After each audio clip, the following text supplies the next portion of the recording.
Hello everyone, I'm Sean and welcome back to the channel. In this video, I want to talk about what I think are the top 5 mistakes that beginner luthiers will make when they start off their journey.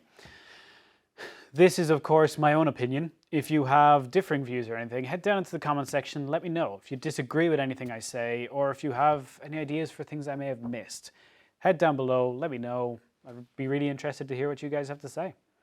Anyway, grab yourself a nice cup of tea, coffee, whatever you want, get comfortable and enjoy.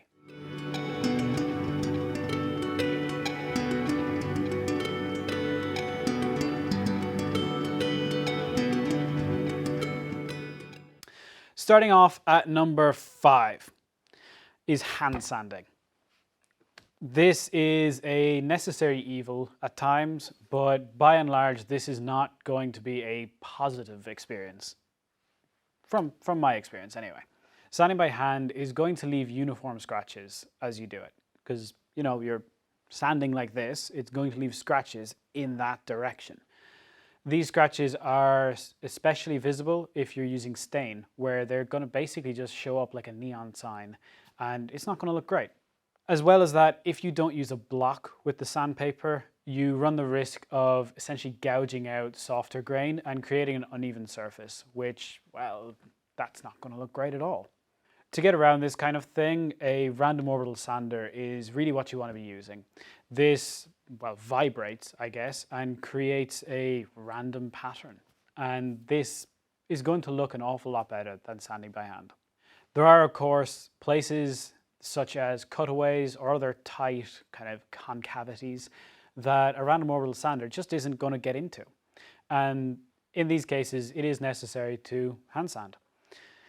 If that is the case, what I always tell people is you should sand with the grain and make sure to use light pressure and do it quickly. This is going to limit the amount of scratches you put in, and it's going to give you the best possible finish. Always come back then afterwards, after doing any hand sanding with a random orbital sander, and just buzz the other surfaces. Make sure you don't have any stray scratches.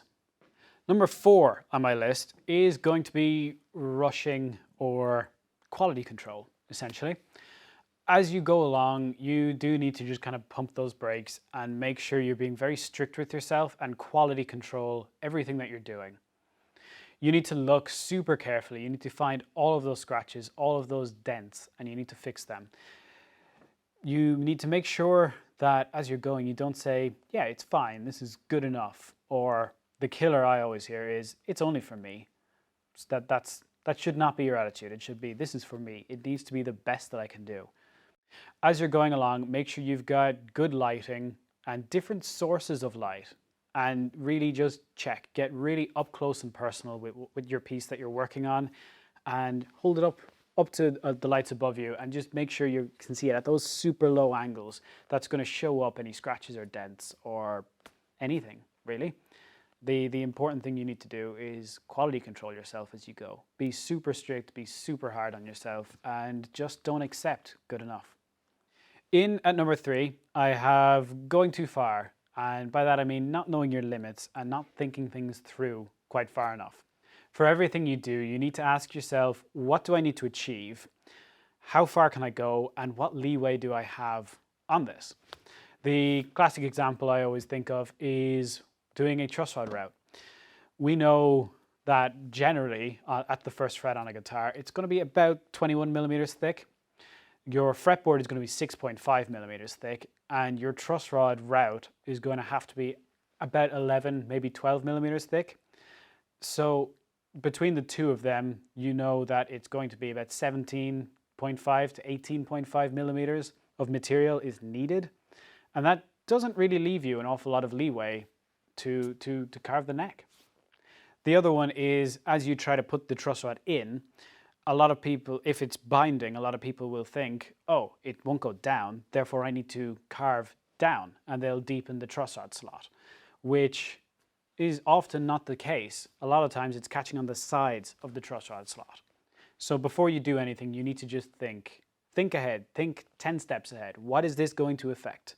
You know, if I hollow this body out, am I going to want to do a belly carve later on down the road? If so, you need to leave material for that. There's no real solution around this kind of problem. You really just need to think ahead and consider what's going to happen down the road for this build. In at number 2, I have overcomplicating your build. This is a massive one. If you're doing your first build, I highly recommend that you start with something quite basic, quite simple, and something that has been pretty much done. A T-type, a Telecaster, is perfect for this. It is simple. It is a flat top. There is no top, one piece, body. It's an easy neck. It's a bolt-on. It's easy to fix, easy to change, easy to modify down the road. As you progress, you can add on different elements, different features that add complexity. And just essentially, instead of saying to yourself, I'm going to build one guitar, it's going to be the best thing, it's going to do everything, you need to say, I'm going to build one, then I'm going to build another, and another, and another, and now you've got a new addiction. Sorry. But that is really the way to do it. You don't want to jump into your first build and do some kind of mad multi-scale, multi-laminate neck through, faffing around with inlaid pick guards and tailpieces and everything. You want to keep it simple, you want to keep it easy, you want to learn the basics before you move on to the silly, complex stuff. And my number 1 biggest mistake that beginner luthiers will make is taking things too seriously. This sounds ridiculous, but you need to remember to have a bit of fun and not get completely twisted up into knots over everything you're doing. Do your research correctly, know what your steps are, and have a bit of faith in yourself. For a lot of people, this is a hobby, and if it's not a hobby, this is an enjoyable craft to pursue. If you get all in your head, this is when you start to make mistakes. You get all in your head, you forget things, or you misremember things, which I guess is the same thing. And you're going to make mistakes. You're going to drill a hole in the wrong location. You're going to forget to do a step before you do the next step and completely throw yourself. And you're just going to get stressed out. Remember to take breaks every now and again. Drink loads of tea. That's what I do. On any given day of building, I'm going to go through 5 or 6 cups of tea. I'm taking regular breaks. I'm making sure I'm not getting totally stressed out. And I'm just taking my time. Just remember, slow is steady and steady is quick. And at the end of the day, life's too short to get all stressed and wound up. Just remember, pressure's for balloons and tires. Just get out there, enjoy yourself, have a bit of fun, make some things. Even if this is your profession, just get out there, make some things, enjoy yourself. And at the end of the day, if you can enjoy yourself, you can make something, well, you're going to win. And that's that. And that is what I think are the top 5 biggest mistakes that beginner luthiers make on their journey into this craft.